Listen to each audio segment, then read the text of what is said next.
지난해 9월 8일 집에 혼자 있었을 때 겪은 일입니다. 지금 제가 사는 집이 작은 아파트입니다. 그날은 어머니가 늦게 오신다고 하고 아버지는 출장을 가신 날이었습니다. 전 별 생각 없이 TV를 시청하고 있었습니다. 집에 혼자 있으려니 잠이 오지 않았습니다.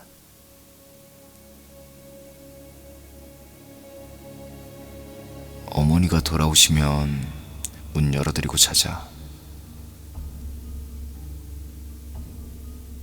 라고 생각하며 전 기다렸습니다.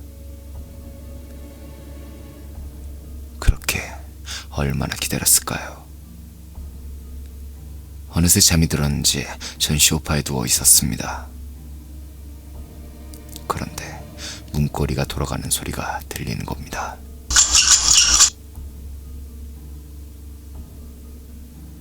분명 어머니라면 열쇠로 열고 들어오셨을 겁니다. 그런 생각이 뇌리를 스치자 두려움이 느껴졌습니다. 집 안에 있다는 걸 들키면 나는 어떻게 처신해야 하나, 그런 생각에 숨이 막혀왔습니다. 문고리가 돌아가는 소리가 계속 났지만 저는 아무것도 할 수가 없었습니다. 그러다 갑자기 이런 생각이 드는 겁니다. 문이 열리면 어쩌지?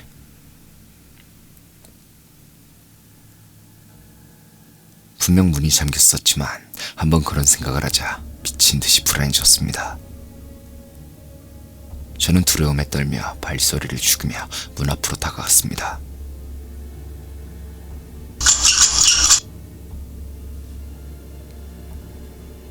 저는 가쁜 숨을 삼키며 밖을 내다봤습니다. 체구가 작은 남자가 보였습니다. 어떻게 보면 중학생 정도로 보이는 남자가 현관문 문고리를 돌리고 있었습니다. 체구에선 제압하는 게 어렵지 않아 보였지만 흉기를 소지하고 있을 가능성이 높았습니다. 제가 밖에 내다보이는 구멍으로 지켜보는데 갑자기 그 남자가 구멍을 쳐다보는 겁니다. 그러더니 기분 나쁘게 웃는 게 아니겠습니까? 밖에서는 제가 보일 리가 없는데 말입니다. 그리고 그 남자가 문고리를 뭔가로 내리치는 겁니다. 그때 열리면 죽겠구나, 그렇게 생각하니 너무 두려웠습니다. 전 아무것도 하지 못한 채 얼어 있었습니다. 그때 갑자기 전화가 큰 소리로 울렸습니다.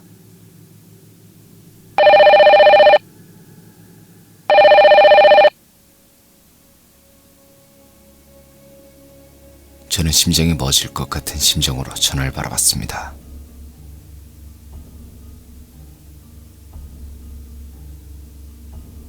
받으면 집안에 내가 있다는 걸 눈치챌 거야.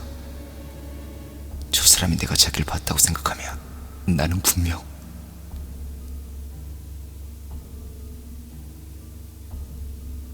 그렇게 전화가 얼마나 울렸을까.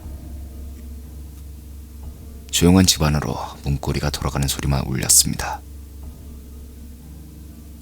저는 그제야 생각이 나 112에 전화를 걸었습니다. 방에서 방금까지 울리던 집 전화기로. 하지만 도저히 문 앞에서 시선이 떨어지지 않았습니다. 전 애원하는 말투로 경찰에게 빨리 와달라고 부탁했습니다. 그런데 이번에는 그 남자가 문을 발로 차면서 욕을 했습니다. 그 소린 이웃집까지 들릴 만큼 큰 소리였지만 주위에선 아무도 주의를 주지 않았습니다. 분명 저 같아도 함부로 그럴 수는 없는 상황이었습니다.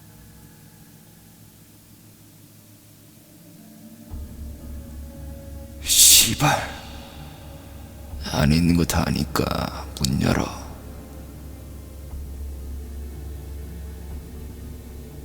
갑자기 그렇게 욕을 하는 겁니다. 저는 귀를 틀어막고 문을 외면했습니다. 설마 저 문이 열리진 않겠지? 설마.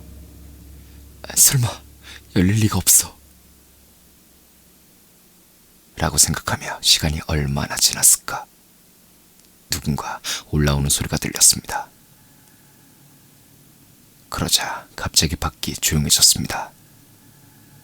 그리고 그때 주인중이 울렸습니다.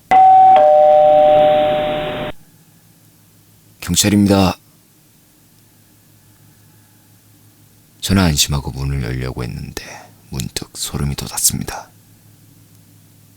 이 사람이 과연 진짜 경찰일까? 이 사람이 정말 경찰인지 어떻게 알 수가 있지? 제가 고민을 하며 어쩔 줄을 모르는 사이 어머니가 돌아오셨습니다. 앞에 있었던 사람은 정말 경찰이었던 것 같습니다. 전 반가운 목소리에 문을 열려고 하는데 문이 열리지가 않았습니다. 그 남자가 계속 내려치신 나머지 문이 고장나서 열리지가 않는 것이었습니다. 다음 날은 쉬는 날이었지만 저는 밖으로 나가지 못하였습니다. 그 남자 때문이었죠. 그 남자는 아직 잡히지 않았습니다. 그리고 다행히도 그 남자가 두 번 다시 우리 집으로 찾아오는 일은 없었습니다.